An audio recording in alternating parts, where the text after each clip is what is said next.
Isang magandang araw po sa inyong lahat, mga minamahal kong mga kapatid sa Panginoon. Ito po ang inyong lingkod, si Pastor Ruel Camia po, mula po dito sa Winnipeg, Manitoba, Canada, para po sa ating pag-aaral ng Salita ng Diyos ngayon pong umaga. Welcome po sa Tinig ng Pag-asa. Araw po ng Lunes ngayon, at August 19, at isang maligayang araw po sa inyo ng pagsisimula po ng linggo. Sa mga magsisimula pa lamang ang araw po ng Lunes, pagpalain po kayo ng Panginoon. At sa mga magpapahinga na po, ay dalawin po kayo ng kapayapaan at bigyan kayo ng Panginoon ng kapahingahan ng inyong mga katawan. Ibangon nawa kayo muli ng Panginoon sa kinabukasan ng may taglay na panibagong kalakasan. Ang inyo po namang lingkod at ang aking sambahayan sa awa at biyaya ng Panginoon ay nasa maayos naman po kaming kalagayan. Ang atin pong pag-aaral ngayong umaga ay pinamagatan ko pong How to Handle Criticisms or How to Handle Your Critics. Ayan. So, paano nga ba i-handle yung mga kritisismo ng buhay? At ito po ihahanguin natin mamaya, babasahin natin yan. Medyo mahaba-habang basahan tayo, 20 verses po ito sa 1 Samuel chapter 30. But before that, as an introduction, alam niyo po yung criticism, no one like to receive it. But criticism will surely come our way. Wala po namang bagay na hindi na-criticize. Usually, common thing na nangyayari, no? Kapag bumili tayo ng kape, gusto natin ay mainit na kape.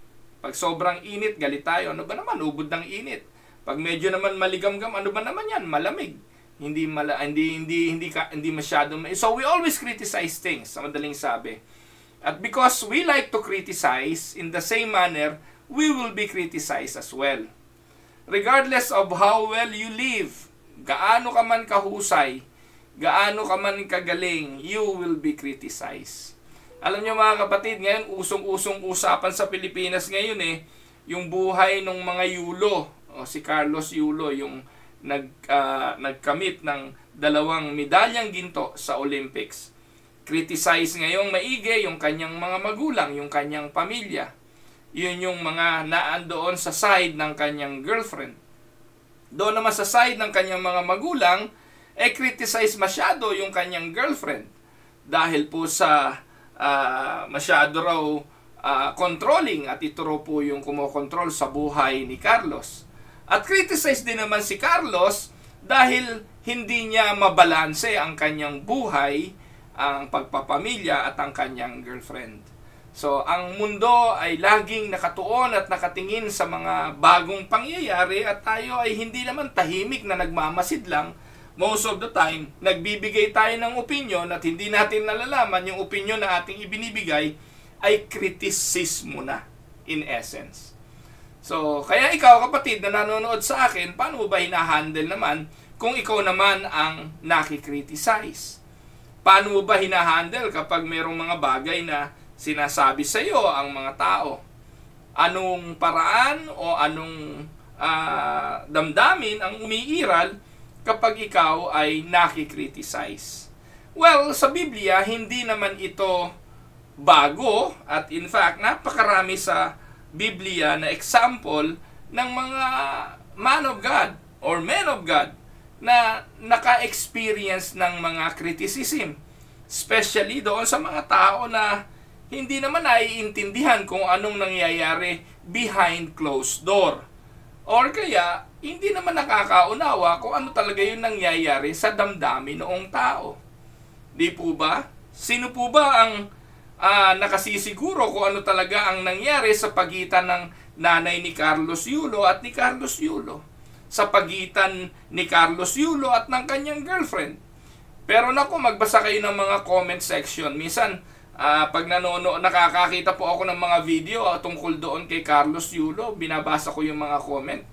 Talagang grabe ang mga patutsadahan, grabe ang pati yung mga nagko-comment, sila mismo nag-aaway-away because they all have their side of the story na para bang involved sila, na para bang nandun sila sa bawat pangyayari ng buhay ng pamilyang ito. So we like to criticize. But then the question is, how do you handle your own criticism? How do you handle your own critics? Sa Bible, sabi po may isang lalaki. Ang pangalan niya ay Job. Sa Job chapter 1 verse 1, ang sabi, in the land of Uz, there lived a man whose name was Job. This man was blameless and upright. He feared God and shunned evil. Dito po sa talatang 1 ng aklat ni Job at kapitulong 1, makikita natin meron na pa hubang mas ideal na buhay kung hindi iyang taong yan. Binanggit yung kanyang bayan, binanggit yung kanyang lugar, binanggit ang kanyang pangalan. At binanggit din diyan kung anong uri ng tao siya. At ang sabi ng Bible, blameless and upright. Hindi naman pag sinabing blameless ay walang kasalanan. Wala namang ganon. Lahat naman ng tao nagkasala. Pero pinakikita rito na yung word na blameless ay pagpapakita ng walang dahilan para siya'y akusahan. Meaning, no thing or nothing can ever put Job in a situation that he can be charged. Yun yung word na blameless. Halimbawa, hindi siya pwedeng akusahan ng pagiging babaero, hindi siya babaero. Hindi siya pwedeng akusahan ng magnanakaw, hindi siya magnanakaw. Hindi siya pwedeng akusahan ng, ano ba tawag doon? Ano pa mang plunder o ano mang kasalanan. Nadadaling siya sa korte o kaya ng buntal, ng abuso ng mga katulong, walang ganon. So, ibig sabihin, yun yung ibig sabihin ng blameless. Ano po? Hindi ibig sabihin na wala siyang kasalanan, kundi wala lang hong dahilan para siya'y idemanda. Yun yun, ano po? At itong taong ito ay binanggit din na upright. Ano ba yung upright? Matuwid yan, ano po? Ibig sabihin, namumuhay siya ng parehas. Kung nagnenegosyo siya, walang pandaraya. Kung siya ay merong mga tauhan, tama yung sweldo, yung mga tauhan niya, walang masabing masama sa kanya. Pero ang matindi pa nito mga kapatid, yung dalawang binanggit sa huli ng talata. Natatakot siya sa Diyos at galit siya sa masama. So di po ba napaka-ideal na ng buhay ng taong ito? At kung ganito na po ang buhay natin, sasabihin natin, may masasabi pa ba ang ibang tao tungkol dyan? Meron pa bang mga kritiko na pwedeng magbigay ng negatibong critics or criticism sa kanya? Pero noong bumagsak na po ang buhay ni Job at alam naman natin ang dahilan, nang pinahintulutan ng Diyos si Satanas na galawin ang buhay ni Job, we can consider this as a calamity in the life of Job. And when that calamities fell upon his life, and Job's friends came to be with him, ano pong nangyari? All they could find to do was to criticize Job. Naalala niyo po mga kapatid, noong dumali na po yung problema sa buhay ni Job, namatay ang kanyang mga anak, naubos yung kanyang ari-arian, nagkaroon siya ng karamdaman, naupo po siya at naglagay ng mga abos sa kanyang katawan bilang pag-aayuno, nagdatingan yung kanyang mga friends. Ayan, di po ba? Sarap sana, no? Kasi upright si Job, blameless, marami po siyang kaibigan, at itong mga kaibigan niya na ito, nakiramay sa kanya. No? Sa ilang araw, hindi kumibo itong mga to Sa ilang araw, hindi nila alam yung proper word na sasabihin. Pero ang mabigat, noong nagsalita na ang mga ito, notice what they said about Job. Ano sinabi nila? Una, Job 5:4-5. Ano sabi ng isa? You are a hypocrite. Maybe kaya nangyayari sa iyan kasi may tinatago kang kasalanan. Hipokrito ka yata pagpapakunwari lang yung ginagawa mo. Sabi naman ng isa sa 8:2, you are a windbag. No, kayo na po mag-search ko anong ibig sabihin niyang windbag. O punong-puno ka ng yabang, punong-puno ka ng hangin. Yun namang isa, you are just getting what you deserve. Tama lang sa iyo yan. Sa Job 5:8-15. And yung pang isa, you have a bad attitude. Job 5:17. Mga kapatid, kung kayo po'y dumadaan sa mga pinagdadaanan ni Job, mabuti pang walang kaibigan kung ganyan din lang ang mga kaibigan. It is good not to have friends if your friends are just like the friends of Job. Inaasahan mo, darating sila doon, dadamay, makikisimpatya, pero hindi. Sila pa yung pinanggalingan ng mga accusations, ng mga criticism na napakabigat sa isang taong dumadaan na sa mabigat na sitwasyon ng buhay. Alam niyo mga kapatid, there are many more verses that could be mentioned where the friends of Job attacked and criticized this godly man. Yet, through it all, anong ginawa ni Job? Job stuck with the Lord and he never turned on God. Hindi siya tumalikod sa Diyos. Hindi niya sinisi ang Diyos. Sa kabila ng mga nangyari sa kanya, dumaan na nga siya sa kawalan ng lahat ng bagay, pati itong mga inaasahan mong mga taong malapit sa iyo bilang iyong mga kaibigan, ay nagbigay pa ng kritisismo at ng masasakit na salita para sa iyo. Anong resulta? Job was restored and he was blessed by the Father. Diba ang ganda? Job handled the criticism very well. Kaya, kung gusto niyo pong matutunan on how to handle criticism well, Job is one example. Go and read the book of Job. Yung mga wala naman humagawa dyan, magbasa-basa ng Bible kesa sa pag-iintindihin nyo yung nangyayari sa pamilya ni Carlos Yulo at kesa kung ano-anong mga chismisa ng paggagawin. Magbasa kayo ng buhay ni Job, matututo kayo. Paano i-handle ang buhay, paano i-handle yung mga difficulties ng buhay, at paano din i-handle yung mga critics. Now, hindi naman ito yung ating main verse na pag-aaralan ngayon, at hindi naman yung buhay ni Job ang ating i-scrutinize. I have another person in mind, and ito po yung gusto kong pagtuunan natin at hugutan natin ng magandang example on how we can handle the critics of our lives. Pero ang tanong ko po sa inyo ay ito, have you been criticized? Ikaw po ba'y na-criticize na sa isang bagay na ginawa mo with all honesty? Na-criticize ka na sa isang bagay na ginawa mo naman with good intention. Pero sa kabila nun, ay meron pa ring mga puna, meron pa rin mga negatibong kritisismo, at alam ko po mga kapatid, hindi nyo man sagutin yan tanong na yan, kung kayo'y na-criticize o hindi. Naniniwala ako, you have been, and you will be again criticized. This is part of our lives. Part ng buhay natin na kahit anong gawin mo, may sasabihin ang tao sa iyo. So of course, nakikriticize tayo, and when it comes your way, you need to know how to respond to your critics so that you can have the victory. Sabi nga yung marunong mag-handle ng mga critics, nasa kanila ang huling halakhak. Amen? So, basahin natin ngayon ang ating passage. Buksan po natin ang ating mga Bible, if you have your Bible with you, para makapag-compare kayo ng reading. Pero I would like to read it dito po sa NIV, kasi ito pong NIV mas madaling intindihin. So let us go to the passage now. 1 Samuel chapter 30 verses 1 to 20. So kung gusto niyo sa Tagalog, open your Bible in Tagalog. So ganito po ang sinasabi.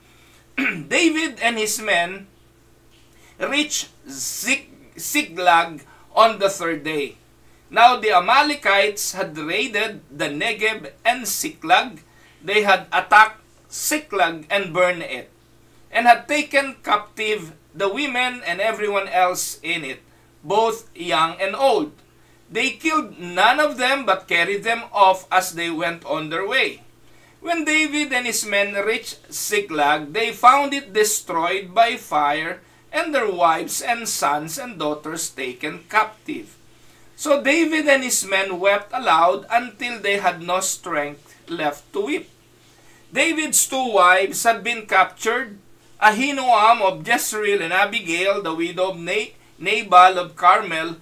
David was greatly distressed because the men were taking off stoning him. Each one was bitter in spirit because of his sons and daughters. But David found strength in the Lord his God. Then David said to Abiathar the priest, the son of Ahimelech, "Bring me the ephod."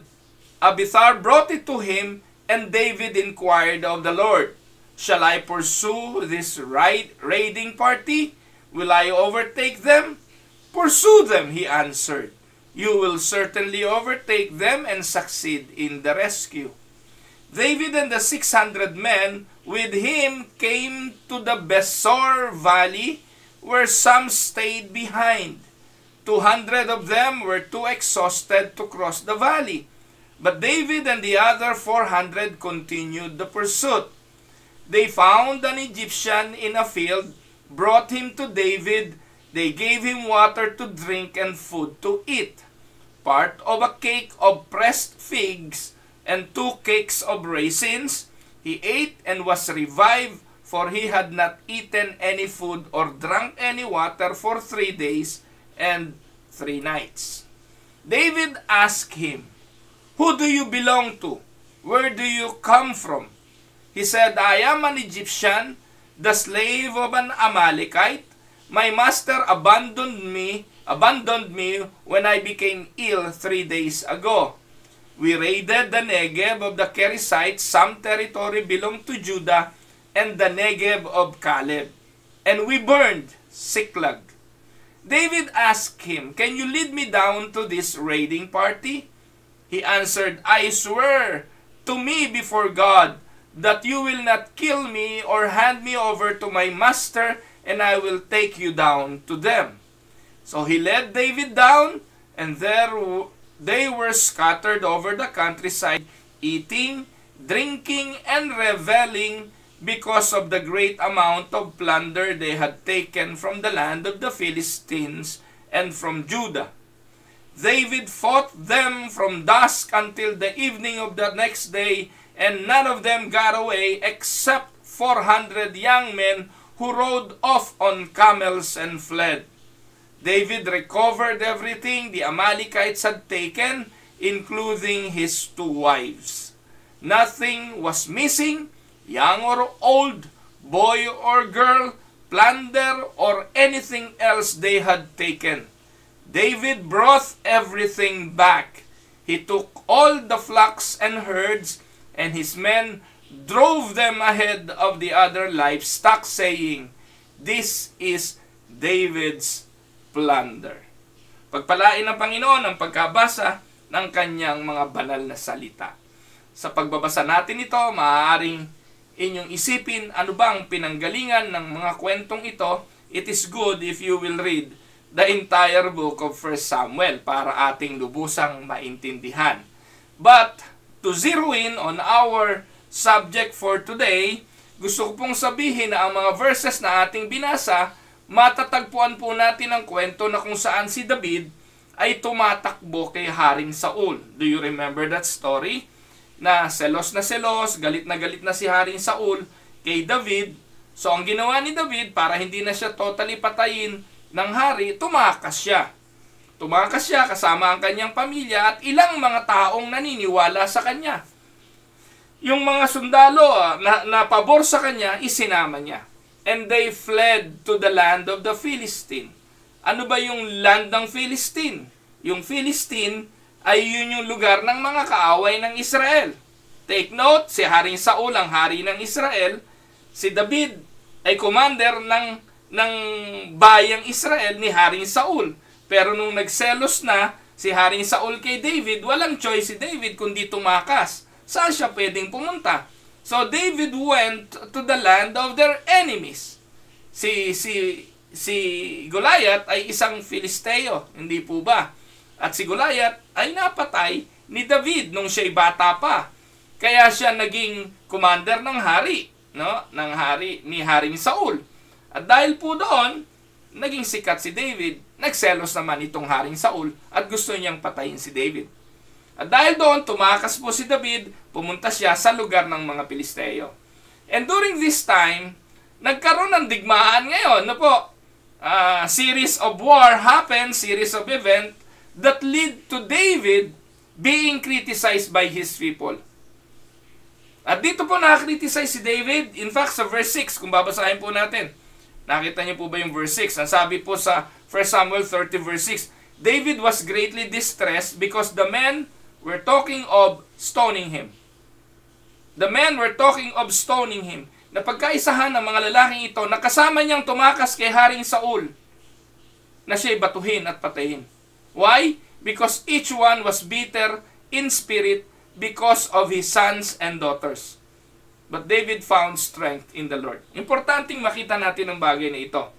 I would like us to look into this passage and see what brought about this criticism. Ano bang pinanggalingan ng kritisismong ito? At ano ang pinanggalingan ng galit ng mga taong ito kay David to the point na patayin siya at pagbabatuhin?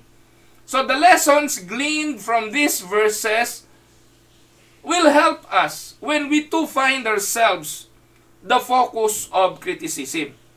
Now, let us go and study the scripture. Ano muna ang reason for their criticism? Bakit humantong ang desisyon ng mga taong ito na kasama ni David na tumakas kay Haring Saul na siya ay pagbabatuhin at patayin? Let us go first for the reason of their criticism. Matatagpuan po natin ang reason ng kanilang kritisismo sa chapter bago yung pangyayaring ito. So let us go first to chapter 29 ng 1 Samuel. Ano po ba nangyari sa 1 Samuel chapter 29? So ito po yung background para makuha natin yung context. Sa pag-aaral ng Biblia at may nabasa kayong verse, para hindi kayo malito sa tunay na kahulugan nito, puntahan nyo yung prior verses. And then, ituloy nyo basa hanggang sa makita ninyo kung ano ang pinakakonteksto ng talata. So, para malaman natin kung anong pinagmulan ng kritisismo, balikan natin ang verse 29. Chapter 29. Sa chapter 29, verses 1 to 5, makikita natin yung misguided decision na ginawa ni David. So, ano ba yung ginawa ni David na decision? Ayan po. Sa 1 Samuel 29, 1 to 5, ang sabi diyan, the Philistines gathered all their forces at Aphek, and Israel camped by the spring in Jezreel. As the Philistine ruler marched with their units of hundreds and thousands, David and his men were marching at the rear with Achish. The commanders of the Philistines asked, "What about these Hebrews?" Achish replied, "Is this not David who was an officer of Saul, king of Israel? He has already been with me for over a year. And from the day he left Saul until now, I have found no fault in him." But the Philistine commanders were angry with Achish and said, "Send the man back, that he may return to the place you assigned him. He must not go with us into battle, or he will turn against us during the fighting. How better could he regain his master's favor than by taking the heads of our own men? Isn't this the David they sang about in their dances? Saul has slain his thousands, and David his tens of thousands." Dito po sa kwentong ito, makikita ninyo, dahil sa paghabol ni Haring Saul kay David, si David nanirahan sa lugar ng mga Pilisteo. At dahil nanirahan siya sa lugar ng mga Pilisteo, ano ngayon ang gagawin mo ron? Sino ang kakampihan mo? Sa digmaan ng Philistine at Israel, kanino kakakampi? Pareho mong kaaway ngayon yun hindi po ba? Pinatay mo si Goliath, na champion ng mga Filisteo, and then, yung hari na dati kakampi mo, hinahabol ka ngayon para patayin. Si David ay naiipit sa dalawang nagbabangga ang bato. Wala naman siyang army, konti lang ang tao niya. Anong gagawin niya para maipagtanggol ang kanyang pamilya?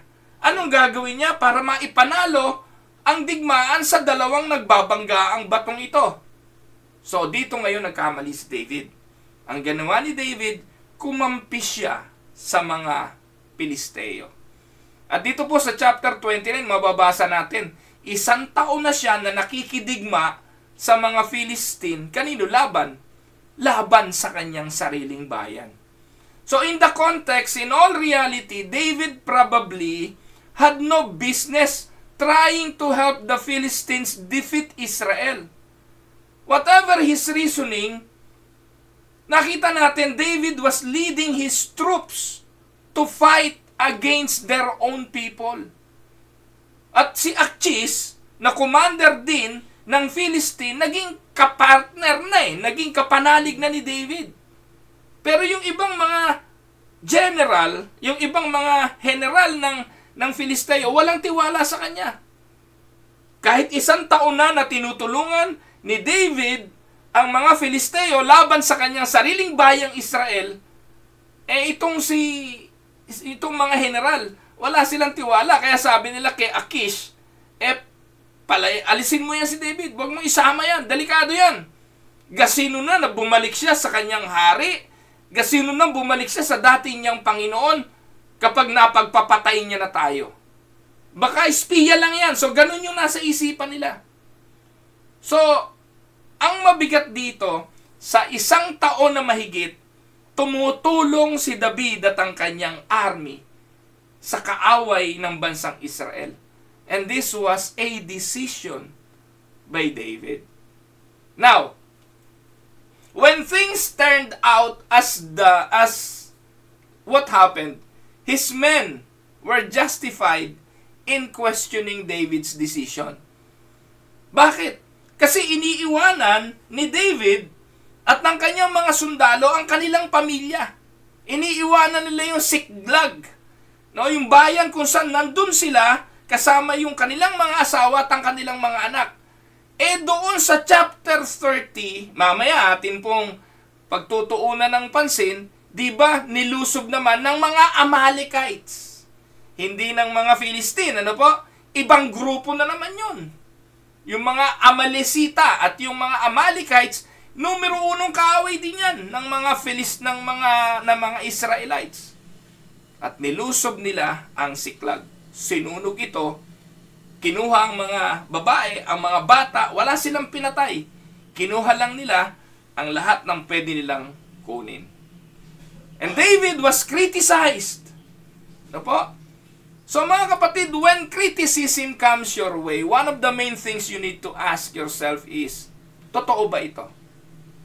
Instead of reacting defensively against your critic, try to put yourself in their shoes for a moment and try to see kung ang issue ay totoo and look at the issue in their eyes. Pag nakikriticize ka, tanongin mo, bakit nila ako kinikriticize? Baka naman may katotohanan yung sinasabi nila. It may be that they are right, or at least to degree, give them the benefit of the doubt. Kasi mag-isip David mismo Kayo na po mag-isip. A man after God's own heart. A man who needs to be faithful to his master. Pero hindi, sa panahon ng pagtatanggol sa kanyang sarili, kanyang pamilya, ay kumampi siya sa kaaway ng bansang Israel. Hindi po ba? So, yun po ang unang-una nating makikitang blunder. The reason for the criticism, ano po ang una? Sabi, the reason for the criticism, a misguided decision. And second, a military defeat. Yan. So, saan natin makikita yan? Sabi nga, when 1 Samuel 31-3, yan na po yun. David and his men reached Siklag on the 3rd day. Now the Amalekites had raided the Negev and Siklag. They had attacked Siklag and burned it. And they had taken captive the women and everyone else. Ayan po. So, wala sina David, wala yung mga sundalo. Ang naiwanan, ilan lang. Mga tauhan nila, yung kanilang mga asawa, kanilang mga anak, at ni-raid yan ng mga Amalesita. Pagbalik ni na David, when David and his men reached Siklag, they found it destroyed by fire, and their wives and sons and daughters taken captive. So sa kwento ating mababasa, when the men returned home, they found that their town had been destroyed by the Amalekites.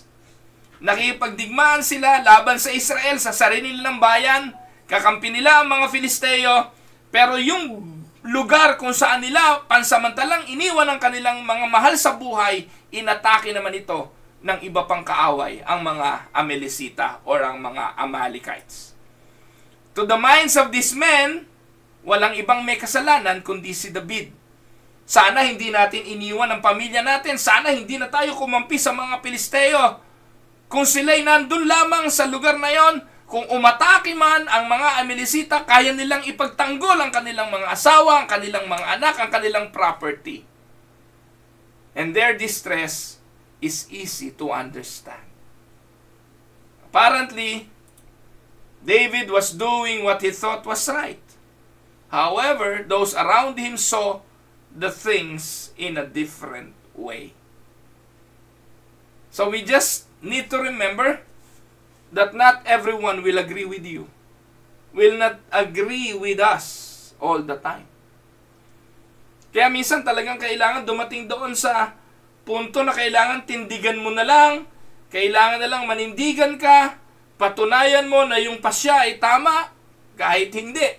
Ganun ang nangyayari most of the time.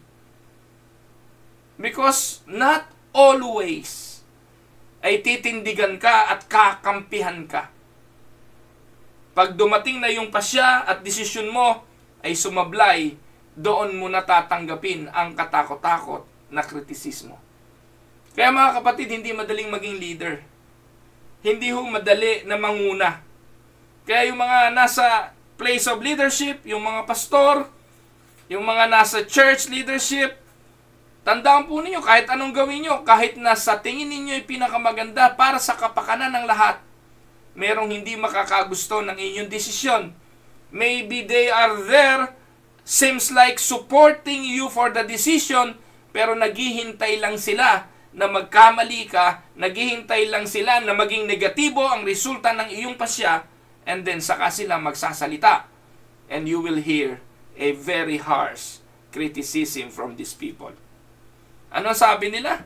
There will always be those who could do it better, or who would do it differently. The critics are always close at hand. Nandyan lang sila sa tabi. May kasaysayan nga raw si John Wesley, ano po? Yung si John Wesley ay isa sa mga preacher nung unang panahon, bagamat Arminian ito, siya yung founder ng Methodist Church, ano po? So, habang ito daw si John Wesley ay nagpipreach, he noticed a lady in the congregation who was well known for being a critical attitude. Known for her critical attitude. All through the service, nakaupo ang babaeng ito sa harapan at pinagmamasdan yung kanyang bagong kurbata. Nung natapos na daw yung meeting, she came up to him and the woman said very sharply, na po, Mr. Wesley, the strings on your bow tie are much too long. It is an offense to me. Kapag naglalakad ka, nagwawagay-way, nakaka-offend sa akin yan. So he asked if any of the ladies present happened to have a pair of scissors in their purse. When they were handed to him, he gave the scissors to the critic, to the woman. At sabi ni John Wesley doon sa babae, sige, itrim mo ang aking kurbata doon sa laki at haba na gusto mo. So without hesitancy, yung babae, pinutol yung kurbata ni John Wesley at ang itinira lang ay yung hanggang collar. Now, ang sagot ni Wesley, are you sure they are right now? Are you satisfied now with what you did? And the woman said, that is much better. Then, let me borrow now the scissor. For a moment, said John Wesley. I am sure, would you mind, sabi niya, if I also give you a little bit of correction also? I didn't mean to be cruel, ang sabi ni John Wesley. But I must tell you, madam, that your tongue is an offense to me also. It is very long. So please, stick out your tongue. I'd like to trim some of it off. Of course, Hindi naman ginawa ni John Wesley, palagay ko yon. Pero ito'y bahagi ng kwento na ganun naging paraan ni John Wesley para in-confront at atakihin din yung nagbibigay sa kanya ng hindi magandang kritisismo. Now, kumusta ka? How do you handle criticism? Ano po ba ang naging dahilan? What caused the criticism? Una, the reason for the criticism, ano po, atin pong mabasa. Now, let us look at the other way, the next point, the reaction to the criticism. Mababasa po natin ito sa 1 Samuel chapter 30, verse 6. David was greatly distressed because the men were talking of stoning him. Each one was bitter in spirit because of his sons and daughters. But David found strength in the Lord. Tandaan po ninyo mga kapatid, kapag dumating na yung problema sa buhay, yung mga tao na nakapaligid sa inyo, maghahanap ng dahilan para ka ma-criticize. When the tragedy is discovered, the men weep until they can weep no more. At naghahanap sila ng scapegoat. So they turn to David. However, what they failed to realize, and the Bible point it this way, hindi lang naman sila ang naapektuhan, pati si David.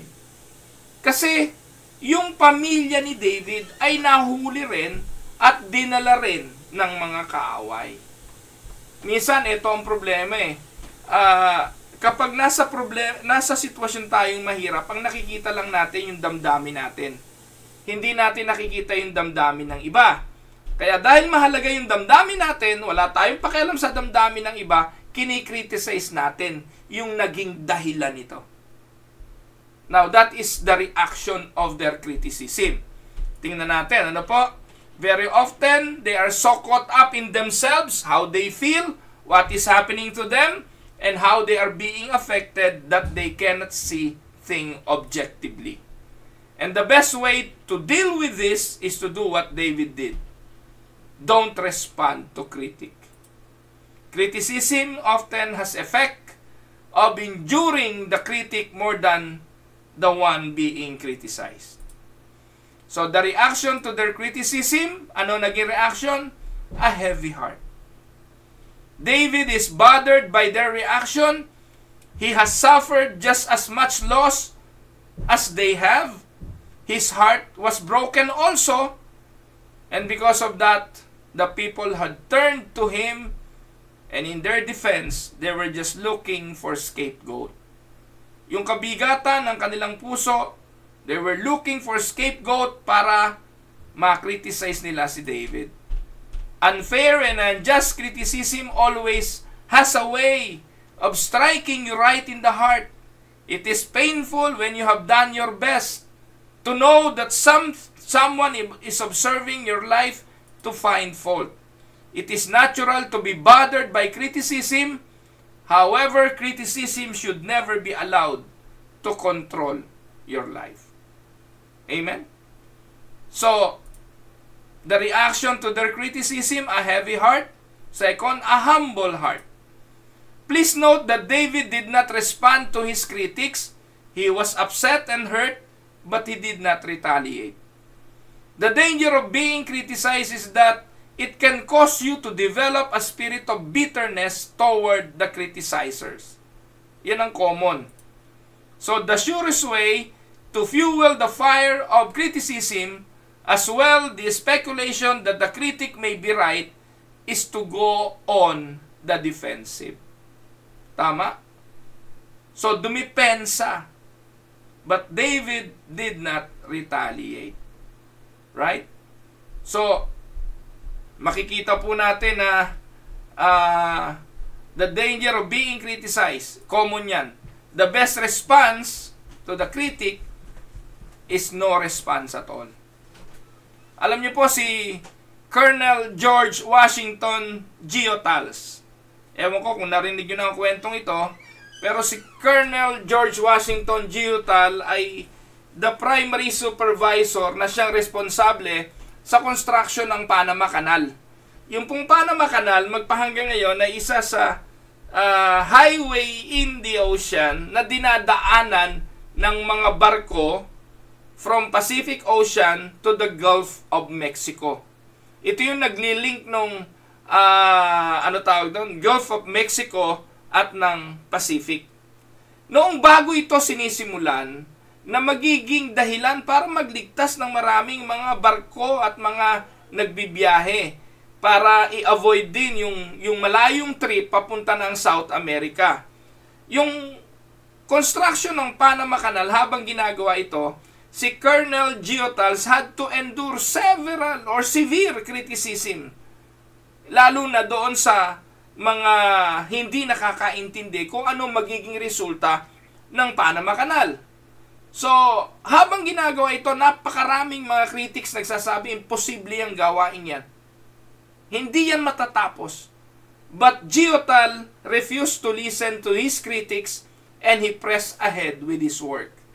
Sang araw, yung isang tauhan niya nagtanong sa kanya, "Are you not going to answer the critics?" Ang sagot ni Colonel Giotal, "Someday, in due time, I will answer them." Ang sagot ng kanyang tauhan, "How can you answer them?" Giotal said, he just smiled and said, "With the canal. After the Panama Canal finish, that will be my answer." His answer came loud, and it is very clear on August 15, 1914, when the Panama Canal opened to the traffic for the very first time. Giotal answered his critics by sticking to the task at hand and humbly doing the work which he had been assigned. What a good lesson for all of us. Kung naniniwala ka na ang desisyon ay tama, stick to the decision. Kung naniniwala ka na what you are doing is good, stick to what you are doing in spite of the critics. Be humble by doing the task. Later on, mapapatunayan ng resulta ng iyong ginawa ang depensa mo laban sa mga kritikong ito. So, anong naging reaction ni David? Yes, a heavy heart kasi papatayin siya ng mga tao. Pero sa kabigatan na yon na siya papatayin, he remained humble. He gave it to the Lord and he did not respond to the people. Wala kayong nakitang naging sagot ni David. Naniwala si David na maaaring mali siya. Pero hindi siya maaaring magkamali dahil ang tinig ng Diyos ang kanyang pinakikinggan. So instead of responding to the critics, nanahimik na lang siya. He humbled his heart. So the reaction to their criticism, yes, a heavy heart. Hindi naman madali natanggapin ang akusasyon. Hindi lang naman yung mga tauhan niya ang kinuwanan ng asawa at mga anak at ng ari-arian, pati naman siya. Pare-pareho lang naman silang nandun sa predicament na yon. Mabigat din ang loob niya. Pero ano pa? Sa kabila nun, sa kabila ng heavy heart, he humbled himself. At pangatlo, patuloy siyang umasa. A hopeful heart is the reaction of David. When David did react, notice how it came about. Instead of reacting to the people, ano sinabi ni David? He went to the Lord and called on His name. He knew that things might look bad for him and for his men.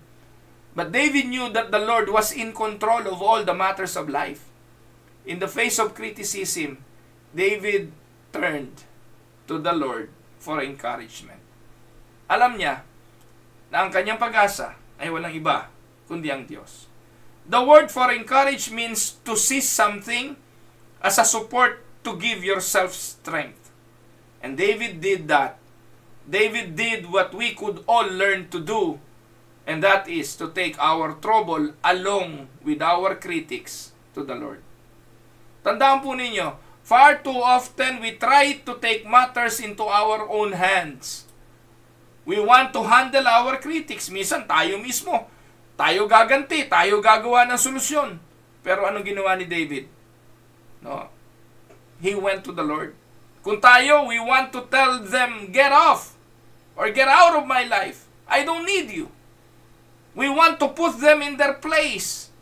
Our best course of action is to take them to the Lord, like what David did, and ask God to show us if their criticism is valid. Amen? If it is valid, then deal with it. If it isn't, then we need to leave our critics and hands it to God. He knows far better. God knows far better than us how they need to be dealt with. God knows it. And He had better, and you had better believe that God can handle them very well. Romans 12:19. Amen? So nakita po natin yung reason for the criticism. Nakita rin po natin yung reaction to their criticism. Puntahan naman natin, ano naging result ng criticism? The first result of criticism, David's faith was visible. Ito po yung makikita natin sa verses 7 to 10 ng 1 Samuel 30. Ano po ang sabi niyan? Then David said to Abiathar the priest, the son of Ahimelech, bring me the ephod. Abiathar brought it to him, and David inquired of the Lord, shall I pursue this raiding party? Will I overtake them? Ano sagot ng Diyos? Pursue them, he answered. You will certainly overtake them and succeed in the rescue. David and the 600 men with him came to the Besor Valley, where some stayed behind. 200 of them were too exhausted to cross the valley, but David and the other 400 continued the pursuit. Alam niyo po, ito po ang pagpapakita ng pananampalataya ni David. Babawiin niya yung kinuha ng kaaway, ire-rescue niya ang kanyang mga pamilya at ang kanyang mga mahal sa buhay. At kailangan niyang patunayan sa mga kritiko yung kanyang pananampalataya. Totoo naman mga kapatid, kapag nakikriticize ka, nakakahina ng loob eh. Alam mo naman na maganda ang motibo mo, tama ang intention mo, pero makikriticize ka pa rin. At sa mga panahon yun, nakaka-discourage, hindi po ba? Pero sa mga panahon ito, magandang ipakita natin ang naging reaction ni David at magbigay sa atin ng hamon. Pagdating sa mga bagay na nakikriticize ka, lalo mong ipakita ang iyong pagtitiwala sa Diyos. When the critics began their harassment, he responded by turning to the Lord in prayer. Minsan, totoo yung kasabihan na pagdasal na lang natin sila. Pag-pray na lang natin sila. David knew that retaliation was not the answer, but the families of David and his men needed to be saved. And he went to the Lord to ask for God's guidance. It was evident to all his critics that David was walking with God in spite of their attack. Yung mga tao na kasama niya, nababato sa kanya, marahil at this point na-realize nila, hindi naman nagpapasya si David nang hindi niya kinukonsulta ang Diyos. Maging ang pagkiling ni David sa kanilang mga kaaway before at sumama sa mga Pilisteo, it is something that David consulted the Lord. Well, hindi naman yung sinabi sa Bible, pero makikita po natin si David is a man after God's own heart. Yes, may mga blunder. Yes, may mga failures. Pero lagi nandun siya sa pakikipag-usap sa Diyos. At sa pagkakataong ito, naging very evident yung pananampalataya ni David by going after the enemy. Mga kapatid, when we are criticized and attacked, our best response is simply to carry on with business as usual. Go to the task. Ano ba ang dapat gawin, di ba? Bawiin ang kanyang pamilya. Patunayan sa mga taong ito that the next course of action is to regain what you need to regain and to do what you need to do. Just keep on serving God and be what the Lord has saved you to be. Ikaw na nandun sa sitwasyon na ikaw'y nakikriticize sa iba't ibang mga bagay na naging pasya mo, patunayan mo yan sa pamamagitan ng pagpapatuloy. And the Lord will bless the attitude more than He could bless our aptitude. Bitterness and one that lashes out at its enemies. Amen? So, anong naging course of action? One, David's faith was visible. And second, David's faith was victorious. Ito yung result ng criticism. The result of their criticism, lumitaw ang pananampalataya, and David's faith was vindicated. David's faith was vindicated. David, through the providence of God, mababasa natin, 11:17, they found an Egyptian in a field and brought him to David. They gave him water to drink and food to eat, part of the cake of pressed figs and 2 cakes of raisins. He ate and was revived, for he had not eaten any food or drunk any water for 3 days and 3 nights. Tinanong siya ni David, sino ka? Kalaban ka ba namin o kakampi ka namin? Sino ka ba? Ikaw ba'y Amelisita? Hindi po, ako po isang Ehipsyo. Alipin po ako ng isang Amelisita. Yung Panginoon ko, nung ako'y nagkasakit, itinapo na lang po ako at iniwan. Ngayon, ang sabi ni David, tatanungin kita, pwede mo ba kaming samahan kung saan dinala ng mga Amelisita ang aming mga mahal sa buhay? Kung ipapangako niyo po na hindi niyo ako papatayin, sasamahan ko kayo. And the man led David down. Natagpuan ni David itong mga Amelisita nagsasaya, naglalasing, nagiinuman dahil sa dami ng kanilang nakulimbat. At doon sa mga oras na yon, nilabanan sila ni David mula umaga hanggang gabi, hanggang sa kinabukasan, at wala nakatakas sa kanila. 400 lang. Only 400 young men na tumakas na sakay ng camel ang siyang naligtas. So dahil dito, vindicated si David. So, David through the providence of the Lord, with the help of the Lord, was led in the right direction, and he and his men found the Amalekites, and they defeated them. Because David refused to get caught up sa personal battle doon sa kanyang mga tauhan, God was able to use him in a great way to rescue victory for himself and for his people. Sa action ni David, it proved that he was who he claimed to be. They doubted his leadership abilities before, but now they know that David is the man that they should be following. Again, mga kapatid, there is something for us to learn from this incident. If we will stick by the Lord in the face of our critics and attackers, then we can be assured of God's help and of the fact that He will see us through sa lahat ng battle ng buhay. Amen? Kung itutuloy natin ang basa sa verses 18 to 20, anong resulta? What is the result of the criticism? Sabi, una, David's faith was visible. Pangalawa, David's faith was vindicated.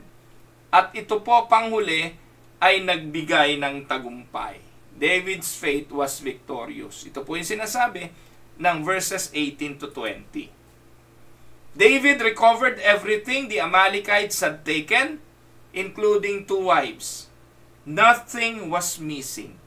Young or old, boy or girl, plunder, or anything else they had taken. David brought everything back. He took all the flocks and herds, and his men drove them ahead of the other livestock, saying, "This is David's plunder." So yung mga tao, inassociate nila kay David ang victory. Inassociate nila kay David lahat ng kanilang samsam. Ito ay kay David. These verses tell us about the great victory that the Lord gave to David. Did you notice that they recovered everything? Verse 18 to 19. Did you also notice who got the credit on the human level? Verse 18 to 20. And David got all the credit. Now those men who wanted to stone him and were critical of his life, ano nangyari? They were forced to admit that David was right. And all the plunder was of David. Amen? So, bilang conclusion, nakita niyo po ba mga kapatid ang katotohanan ay dinidisplay ng kasaysayan ni David? Even the best of man in the scripture, naka-experience sila ng criticism. Criticism is going to come your way. You will be criticized kahit anong galing ng ginagawa mo. Pero tandaan niyo po, you have the choice as to how you respond to that criticism. And as I close this study for today, I would like to share with you, mabilisan lang, 4 steps na dapat mong gawin ikaw kung ikaw ay nakikriticize. Anong dapat gawin? Una, accept criticism as inevitable. Kung si David nga nakriticize, ako pa. Si David nga napakatalino. Si David nga naubod ng tapang. Si David nga na man after God's own heart. Kung si Job nga nakriticize, ako pa kaya hindi? Kung si Jesus Christ nga na Panginoon na, ay dumanas ng katakot-takot na kritisismo, ako pa bang hindi?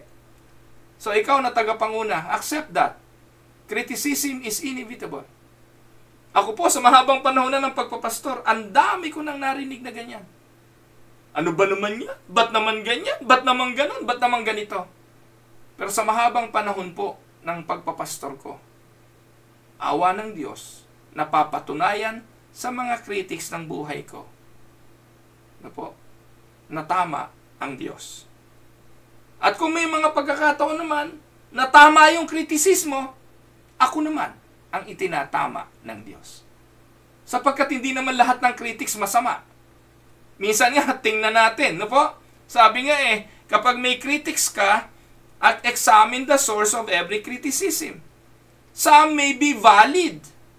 Yung mga nag-aakala na lahat ng ginagawa nila tama. Yung sa tingin nila, yung sistema nila tama. Yung polisiya nila tama. Pero kalaunan kayo rin naman. Meron pong isang elder ng church. Pinagpilitan niya na gawin natin ika dito sa church natin. Bawal tayong magkasal ng buntis. Huwag natin ikakasal sa simbahang ito ang buntis. So dahil ma-impluwensya siya, sa tingin niya tama yung ginagawa nila, nagpasya yung simbahan. Walang ikakasal na buntis.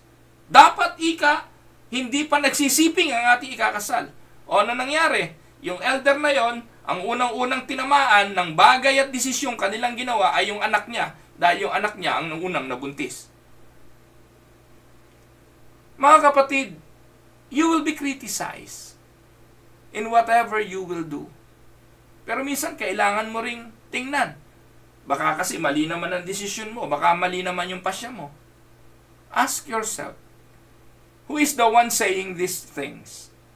Minsan, ginagamit ng Diyos yung mga critics para magbulay-bulay tayo. Baka nga, hindi na tayo nasasaway. Baka nga, tayo na lang ang nasusunod. Baka nga, akala natin nasa tamang direksyon tayo, pero nabubulag pala tayo ng sarili lang nating kagustuhan sa paniniwala na ikaw lang ang tama. Amen? Pangatlo, decide not to take criticism personally.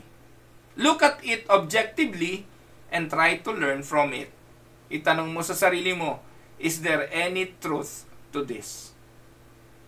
Kapag nakikriticize ka na ikaw ay mukhang pera, di tingnan mo nga sarili mo, baka ka mukhang pera.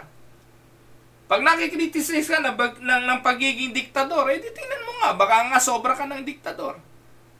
Pag nakikriticize ka sa mga bagay na nangyayari sa buhay mo, tingnan mo kung may totoo nga sa kritisismo. At panghuli, pangapat, commit the matter to the Lord and with His help, rise above the criticism. Allow God to vindicate you in His own time and in His own way. And if we fail to cope with criticism, we will become like our critics. Kapag nag-fail ka sa pag-handle nito, without you knowing it, katulad ng mga critics mo, magiging ganun ka rin dahil wala kang gagawin kundi sumangga ng sumangga at dumipensa, at ang nangyayari, ikaw naman ang magkikritik doon sa nagkikritik sa'yo para i-justify yung mga pasya mo. Tama? It may be that you are being forced to deal with an issue like this right now. Hindi ko alam kung anong sitwasyon nyo. Hindi ko alam kung anong kalagayan nyo. Maybe you are being criticized sa trabaho, sa mga kapitbahay, sa simbahan. I don't know why the Lord sent this message to you today. But I am sure that someone listening to me right now, watching this broadcast, ay dumadaan at kailangan ng mensaheng ito. Kung nangusap sa iyo ang mensaheng ito sa iyong buhay, sa iyong sarili ngayon, ini-invite kita na ipagkatiwala mo sa Diyos ang lahat. Tandaan mo, you need to accept criticism as something inevitable. Kahit gaano ka kagaling, makakarinig ka at tatanggap ka ng kritisismo. You need to handle this well, and I hope the message that I shared today can help you cope with your critics.